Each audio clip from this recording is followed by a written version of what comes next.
5ই আগস্টের পরে, সম্ভবত 15 বা 16ই আগস্ট, সেই জায়গায় উল্লেখ ছিল যে নতুন কোনো আমরা কর্মী আমাদের দলে ভেরাবো না।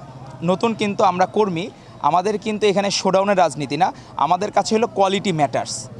আমরা চাবো যে গুণগত পরিবর্তন রাজনীতির। আমার সংখ্যা দেখায় মিছিলে লোক বাড়ায় আমার কোনো লাভ নাই। আমাদের চিন্তা করতে হবে যারা দেশপ্রেমিক ছিল, দেশকে ভালোবেসে 2008 সাল থেকে 2024-এর 5ই আগস্ট পর্যন্ত যারা দেশপ্রেমে উজ্জীবিত হয়ে নিজের তাজা রক্ত বিলিয়ে দিতেও দ্বিধাবোধ করে নাই, অজস্র মামলা হামলার শিকার হয়েছে, তাদেরকে আমাদের মূল্যায়ন করতে হবে। তাদের মতো দেশপ্রেমিক মানুষ যারা মনে করতেছে যে এই 36 দিনের বা আপনার এই জায়গায় 26 দিনের আন্দোলনের ফলাফল এসেছে, ফলাফল কিন্তু কখনোই আসে না। আপনি মুক্তিযুদ্ধ 47 সাল থেকে কিন্তু 71 সাল পর্যন্ত 24 বছর কিন্তু আন্দোলন সংগ্রামের ফসল হলো মুক্তিযুদ্ধ। সেই জায়গায় 2008 সাল 2009 সাল থেকে যে শুরু হয়েছে স্বৈরাচার বিরোধী আন্দোলন, তারই ফসল হচ্ছে আমাদের এই 5ই আগস্টের আমাদের দ্বিতীয় স্বাধীনতা।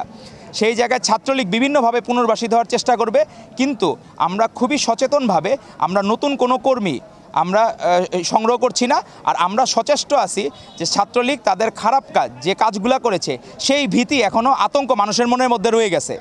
তাদের সেই পৈশাচিক ফ্যাসিস্ট নেত্রী বিভিন্ন সময় অডিও বার্তা দিয়ে মানুষকে বিভিন্নভাবে মিসগাইডেড করার চেষ্টা করতেছে। আমাদের নোবেল বিজয়ী ডক্টর ইউনূসের মতো ব্যক্তিকে, যিনি খারাপ টার্ম ইউজ করতে ছাড়েন না, সুৎখোর পর্যন্ত বলতে ছাড়েন না, তো এরকম পারভার্ট এবং এরকম সাইকোলজিক্যালি ইমব্যালেন্স মহিলা এবং যাকে মানসিক বিকারগ্রস্ত বলে আদালত রায় দিয়েছিল, তার কাছ থেকে এটা আশা করা যায়। এবং তারই আশীর্বাদ পুষ্ট এই নিষিদ্ধ সংগঠন ছাত্রলীগও বিভিন্নভাবে বিভিন্ন জায়গায় ছড়িয়ে আছে। তাদের ব্যাপারে আমরা সচেতন আছি এবং তাদের বিরুদ্ধে প্রশাসন আশা করি যে যারা এই সমাজের বিনষ্ট করবে, যারা সমাজকে নষ্ট করবে, সুখ শান্তি নষ্ট করবে, তাদের ব্যাপারে প্রশাসনের প্রতি অনুরোধ করব যে তাদের ব্যাপারে সচেতন থাকবে এবং তারা সমাজের জন্য নিষিদ্ধ। আমরা তো দলীয়ভাবে তাদেরকে নিষিদ্ধ করি নাই, নিষিদ্ধ তো করেছে অন্তর্বর্তীকালীন সরকার। যদি আমরা নিষিদ্ধ করতাম আমাদের কোনো এজেন্ডা থাকতো যে আমরা ওদেরকে মনে করতেছি, কিন্তু সমাজই মনে করতেছে ওরা ক্ষতিকর, বাংলাদেশের মানুষই মনে করতেছে ওরা ক্ষতিকর, ওরা হারাম মানুষের জন্য। এই জন্য ছাত্রলীগকে নিষিদ্ধ সংগঠন বলা সময়ের দাবি ছিল এবং অন্তর্বর্তীকালীন সরকারকে আমরা ধন্যবাদ জানাই, তারা জনগণের মনের কথা বুঝতে পেরেছে এবং নিষিদ্ধ করাতে জনমনে শান্তি ফেরত এসেছে। আগামীতে আমাদের বাংলাদেশটা কেমন চায় আমরা সেই ব্যাপারে শিক্ষার্থীদের মতামত নিচ্ছি। আমরা সেই মতামতের উপর ভিত্তি করে আগামীতে যে ছাত্রলীগের অতীতে যে সহিংসতা ছিল সেই সহিংসতা থেকে বেরিয়ে আসার জন্য শিক্ষার্থীদের মতামতকে গুরুত্ব দিয়ে আমরা আগামীতে সেভাবে ছাত্র রাজনীতি পরিচালিত হবে। শিক্ষার্থীদের মতামতের ভিত্তিতেই প্রতিটি শিক্ষা প্রতিষ্ঠানে রাজনীতি হবে। আমাদের বিএনপির ভারপ্রাপ্ত চেয়ারম্যান তারেক রহমান আমাদেরকে নির্দেশনা দিয়েছেন, সেই মতামতকে গুরুত্ব দিয়ে আমরা প্রতিশ্রুতি ব্যক্ত করতে চাই আগামীর বাংলাদেশের ছাত্র রাজনীতি হবে শিক্ষার্থী বান্ধব। শিক্ষার্থীদের মতামত নিয়ে আগামীতে প্রতিটি শিক্ষা প্রতিষ্ঠানের রাজনীতি হবে। সেখানে আমাদের বিভিন্ন শিক্ষার্থীদের দাবি দেওয়া নিয়ে আমাদের বিভিন্ন কর্মসূচি পালিত হবে। শিক্ষার্থীদের পক্ষে আমাদের রাজনৈতিক কার্যক্রম পরিচালিত হবে। আর আমরা আরও কিছু দাবি নিয়ে এসেছি।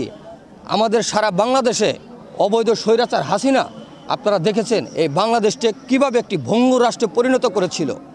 আমরা সেই ভঙ্গুর রাষ্ট্র থেকে আগামীতে সুন্দর স্বাবলম্বী একটি বাংলাদেশ গঠন করার লক্ষ্যে আমাদের দেশনায়ক বিএনপির ভারপ্রাপ্ত চেয়ারম্যান 31টি দফা দিয়েছে। এই 31টি দফা হচ্ছে বাংলাদেশের 20 কোটি মানুষের মুক্তির দফা। এই 31টি দফা হয়েছে বাংলাদেশের প্রতিটি মানুষের অধিকার আদায়ের দফা। এই 31টি দফা হয়েছে বিনা বিচারে বাংলাদেশের কোনো মানুষ গুম খুম নির্যাতনের শিকার হবে না, সেটির নিশ্চয়তার দফা।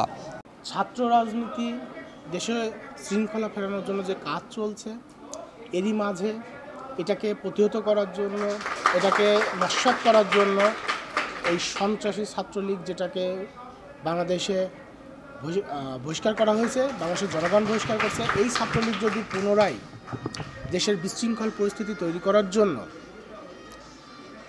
সংগঠিত হয়ে বিভিন্ন জায়গার ন্যায় ঈশ্বরদীতেও যদি কোনো বিশৃঙ্খল পরিস্থিতি তৈরি করে, আমি মনে করি জনগণ সহ ছাত্র জনতা যেভাবে এই স্বৈরাচার পতন করছে সেভাবেই ছাত্র জনতা তার প্রতিবাদ করবে এবং সেটাকে রুখে দেবে ইনশাল্লাহ।